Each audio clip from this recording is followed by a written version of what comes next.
জুলাই অভ্যুত্থান দমানোর চেষ্টায় মানবতা বিরোধী অপরাধের মামলায় পলাতক সাবেক প্রধানমন্ত্রী শেখ হাসিনার বিরুদ্ধে আন্তর্জাতিক অপরাধ ট্রাইব্যুনালের রায় ১৭ নভেম্বর। বিচারপতি মোহাম্মদ গোলাম মুর্তুজা মজুমদারের নেতৃত্বাধীন ৩ সদস্যের আন্তর্জাতিক অপরাধ ট্রাইব্যুনাল ১ বৃহস্পতিবার এই মামলার রায়ের এই তারিখ নির্ধারণ করে দেয়। এরপর থেকে আলোচনা কি সাজা হতে পারে সাবেক এই প্রধানমন্ত্রীর। যদিও রাষ্ট্রপক্ষ এই মামলায় আসামিদের বিরুদ্ধে সর্বোচ্চ শাস্তির দাবি জানিয়েছে। বলা হচ্ছে, আদালতে হাসিনার বিরুদ্ধে উত্থাপিত অভিযোগের সকল তথ্য প্রমাণ সন্দেহাতীতভাবে তুলে ধরা হয়েছে। এদিকে হাসিনার আইনজীবীর দাবি, অভিযুক্তরা নির্দোষ, তারা খালাস পাবেন।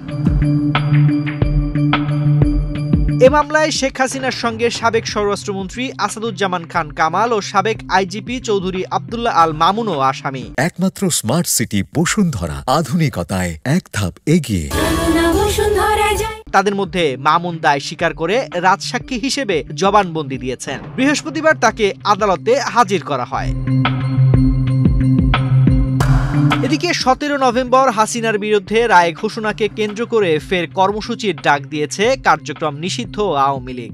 ১৬ ও ১৭ নভেম্বর ২ দিন সারা দেশে কমপ্লিট শাটডাউন কর্মসূচি ঘোষণা করা হয়েছে, অর্থাৎ রায় নিয়ে চিন্তিত আওয়ামী লীগ। তাহলে কি হাসিনার সর্বোচ্চ শাস্তির রায় আসছে এমন ধারণা করছে দলটি? প্রশ্ন হলো, যদি শাস্তি হয় তাহলে কি হতে পারে? আইন কি বলছে?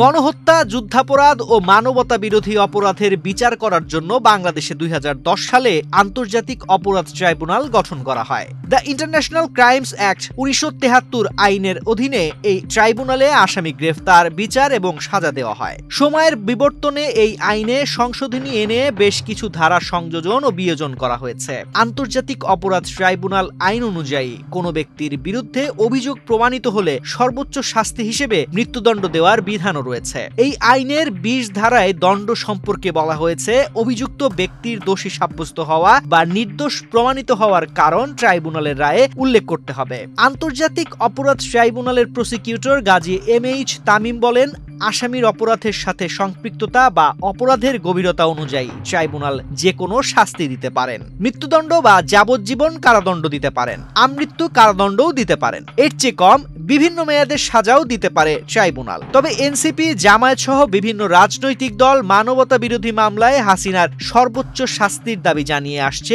অনেক আগে থেকেই। ট্রাইব্যুনালের তদন্ত সংস্থা চলতি বছরের ১২ মে চিফ প্রসিকিউটর কার্যালয়ে তদন্ত প্রতিবেদন জমা দেয়। প্রসিকিউশন শেখ হাসিনা সহ ৩ আসামির বিরুদ্ধে ট্রাইব্যুনালে আনুষ্ঠানিক অভিযোগ দাখিল করে গত ১ জুন। সেখানে মোট ৫টি অভিযোগ আনা হয়।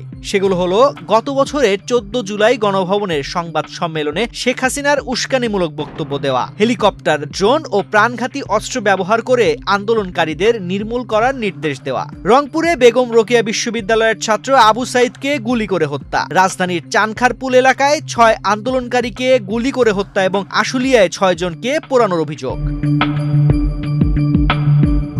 ২০২৪ সালের ৫ আগস্ট আওয়ামী লীগ সরকার পতনের পর আন্তর্জাতিক অপরাধ ট্রাইব্যুনাল পুনর্গঠন করা হয়। সেখানে ক্ষমতাচ্যুত প্রধানমন্ত্রী শেখ হাসিনার বিরুদ্ধে মানবতা বিরোধী অপরাধের প্রথম মামলার বিচার শুরু হয়। আর তা শুরু হয় সেই আদালতে, যে আদালত তার সরকার গঠন করেছিল ৭১-এর যুদ্ধাপরাধীদের বিচারের জন্য। শেখ হাসিনা গত বছরের ৫ আগস্ট ক্ষমতা ছেড়ে ভারতে চলে যান। আসাদুজ্জামান খান কামালও ভারতে আছেন বলে ধারণা করা হয়। তাদের পলাতক দেখিয়ে এ মামলার বিচার কাজ চলে। এ মামলার যুক্তিতর্ক শেষ হয় ২৩ অক্টোবর। অ্যাটর্নি জেনারেল আসাদুজ্জামান সেদিন আদালতে বলেন, যদি এই আসামিদের মৃত্যুদণ্ড হয় তাহলে অনেকেই প্রতিবাদ করবেন। এই ২ জনের যদি বিচার না হয় তাহলে বাংলাদেশের মানুষ ভীরু কাপুরুষ হয়ে উপহাসের পাত্র হয়ে থাকবে। আমি আশা করি আসামিরা এই বিচারের রায় মেনে নেবেন, অন্য কোনো পথ বেছে নেবেন না। আমি আশা করি এই আদালত সর্বোচ্চ সাজা নিশ্চিত করবে।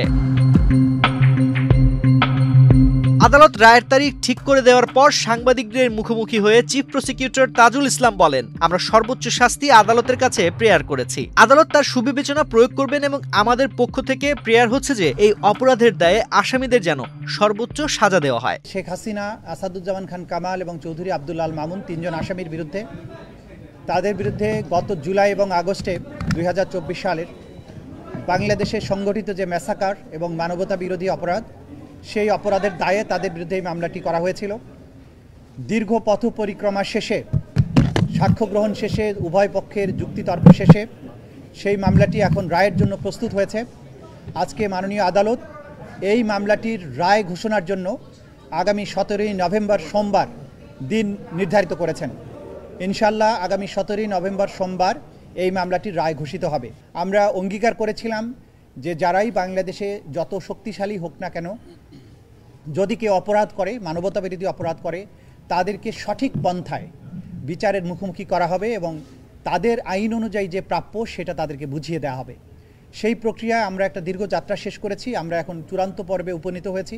আশা করছি ইনশাআল্লাহ 17ই নভেম্বর আদালত তার সুবিবেচনা, তার প্রজ্ঞা প্রয়োগ করবেন এবং এই জাতির যে বিচারের জন্য আকাঙ্ক্ষা, যে তৃষ্ণা, সেটার প্রতি তারা সুবিচার করবেন এবং একটি সঠিক রায়ের মাধ্যমে বাংলাদেশে সংগঠিত মানবতা বিরোধী অপরাধের একটা ইতি ঘটাবেন এবং ভবিষ্যতের জন্য এই রায়টি ইনশাআল্লাহ দৃষ্টান্ত হয়ে থাকবে তেমন একটি রায় আমরা প্রত্যাশা করছি। আমরা সর্বোচ্চ শাস্তি আদালতের কাছে প্রেয়ার করেছি।